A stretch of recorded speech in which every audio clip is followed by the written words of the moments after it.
Well, one way of answering it is that you can see life from different perspectives. And that what that means is you can either be the body, seeing life from the perspective of the body. You can see life from the perspective of, so even when you're seeing life from the perspective of the body, it's awareness functioning through the body. But that gives the sense that it's the body experiencing a world outside of itself. And you can also life from a perspective of being formless awareness, non-located in the body.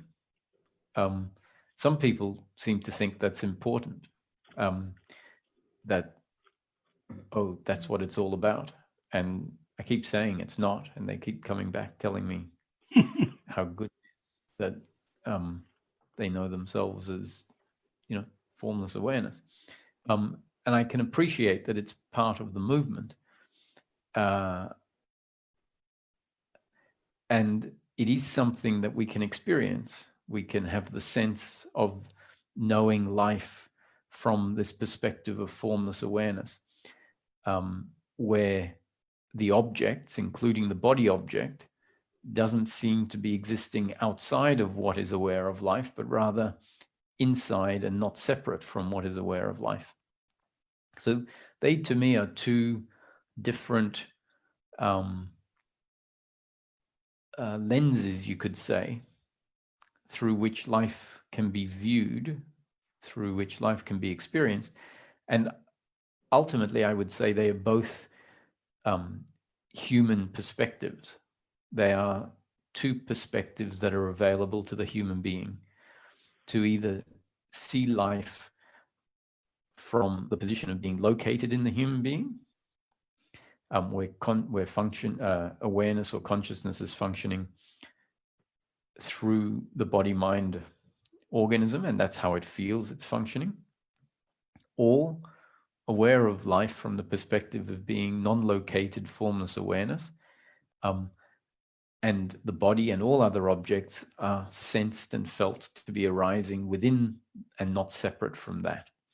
And both of those are states of the human being. One of the states feels like it's not a human being state.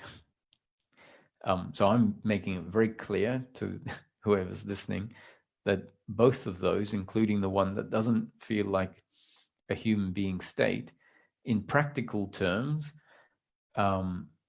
as we move through the process, will, for all intents and purpose, be related to as two states of the human being. Now, because one of them seems more esoteric, more unusual, less standard, we might want to attribute specialness to that. Now, in both of those states, peace of mind is available.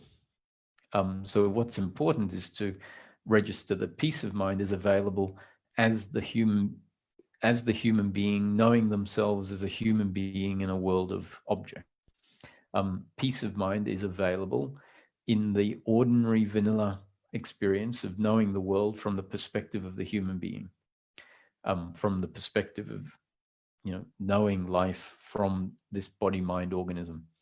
And if we really appreciate that what we're looking for is peace of mind, then the other human being state, which doesn't feel like seeing life through the human being, becomes hopefully diminished in importance, because we can understand, oh, I don't need that in order for there to be peace of mind, because it's available in the other form. Why we tend to want to gravitate towards this, what feels like not human being and being formless awareness, is because when the belief of doership and attachment is in place, if we are functioning and knowing life through the body, there often is suffering there.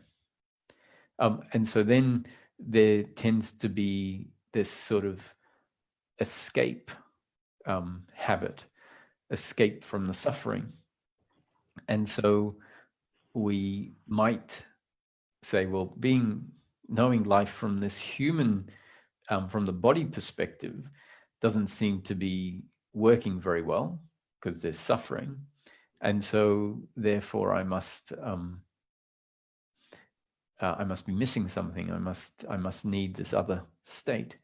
Now, I think this other shift to witnessing and being is a way in which we can spend more time where the suffering habit is essentially disabled. And as we rest there with the suffering habit disabled, that is further disabling the suffering habit, which eventually can allow us to come back into the body perspective and deal more effectively with the remaining suffering. So essentially, if the suffering is too intense in the body, mind, organism, resting in being, resting as formless awareness is essentially a methodology or part of a practice that helps almost a bit of sort of like cold turkey if you're, trying to come off alcoholism or alcohol. It's a place side of the bar essentially. And so I think resting in being means we're not triggered as readily, which means the doership and attachment get to weaken a bit. But essentially, I would say at the end, once we've gone through all of these movements, it's a very simple life of being a human being, knowing life from the perspective of the body, looking at a world outside of itself, always being able to have a sense that I can also see life within consciousness, because the consciousness is part of who I am. But this sort of addiction to resting as that falls away. It's not relevant anymore, because the suffering, when you're living as the human being, the suffering isn't there. So who needs to go out into space?